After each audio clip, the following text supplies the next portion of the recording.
more time. Okay, Claghorn, coming up next. The only fucking thing that's missing, hey, turn over a vowel, you know what I mean? That's what my life has turned into. Hey, good evening, everybody. My name's Tim Eli. Coming up next, the very funny Esther Forrester.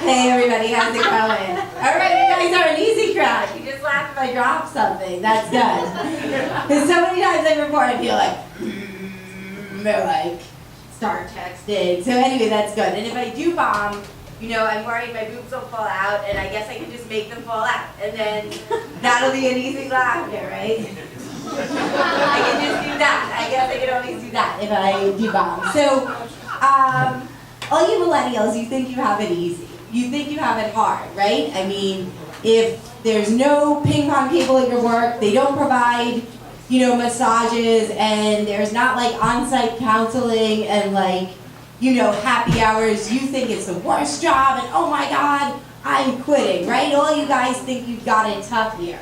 But you haven't dealt with my grandma. None of you guys have dealt with her. All right, if you deal with her, you'll probably think anything's cake. And she is the most critical person out there. And for example, she says to me, she goes, you know, you graduated with honors. Yet all you're doing with your life, your honors and Phi Beta Kappa, and all you're doing with your life is teaching tennis. What is the matter with you? Why aren't you a lawyer? And then she goes to me and she's like, you know, you have a really, really nice figure, you know, but that's without a girdle. And she goes, you have a nice figure, but you know, you could get heavy. You know, one day it's just gonna happen. You're gonna wake up and you blew up and suddenly your pants won't zip and that'll be that. Your life is over. That's it. You can't fit into a size 2. That's it for you. Your life is done. And then she's like, and you know, you're not married yet. When are you gonna find a husband? And she'll say that to you 2 minutes after you haven't seen her for a year. You just got off a long plane ride and she goes, when are you gonna find a husband? And I guess I better do it soon, right? Because I could get heavy. Tomorrow I might get heavy, so I guess I better rush it or something, and I'll be on Date Express or something. And she says to my mom, because my mom actually is heavy, and she never actually got heavy. I think she was actually heavy when she was, maybe when she was born she wasn't heavy, but otherwise she's been mostly heavy her whole life, and she's really harsh on my mom. And she says to my mom, she goes, you know, she's like, my mom orders like low fat, low sugar, all the goodies, frozen yogurt. And she goes to my mom, you know, you love food too much, and you're never gonna be thin. I just know it. So my mom should just give up, right? She's never gonna be thin. And karmic retribution has it that my grandma is actually fat right now.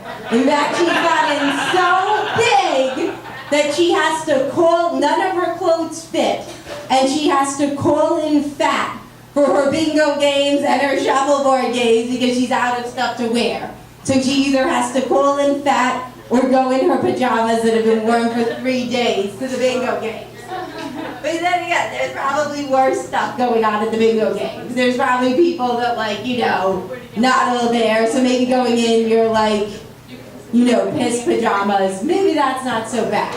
And my uncle's actually a world-class concert pianist, and he's won like several awards, and he, you know, is very well known in the musical circle, and he's like the world's 4th best pianist. And she says to him, you know, but you are not successful.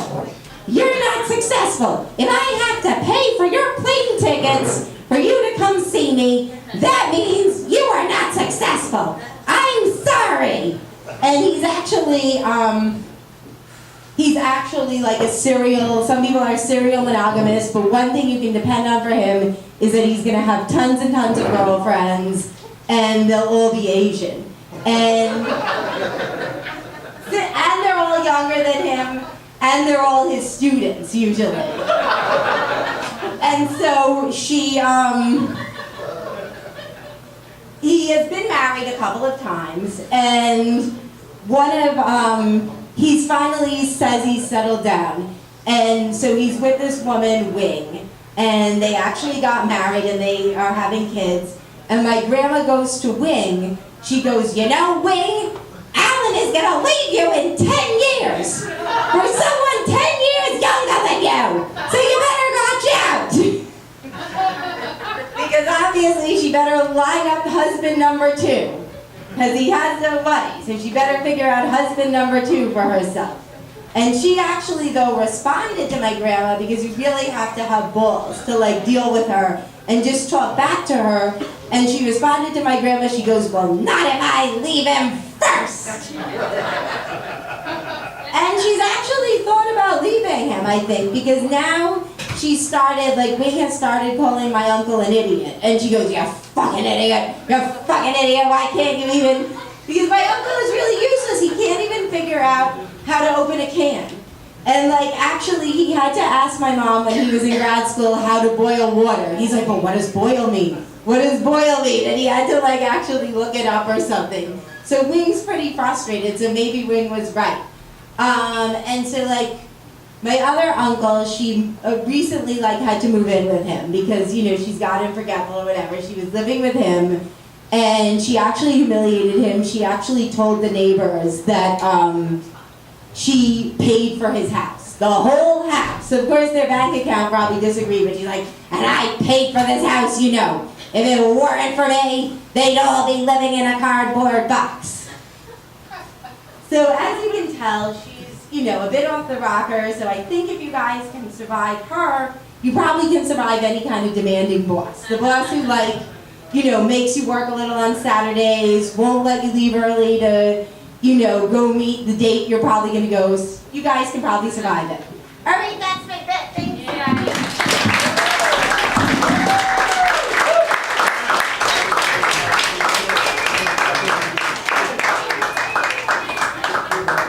One more time for Esther.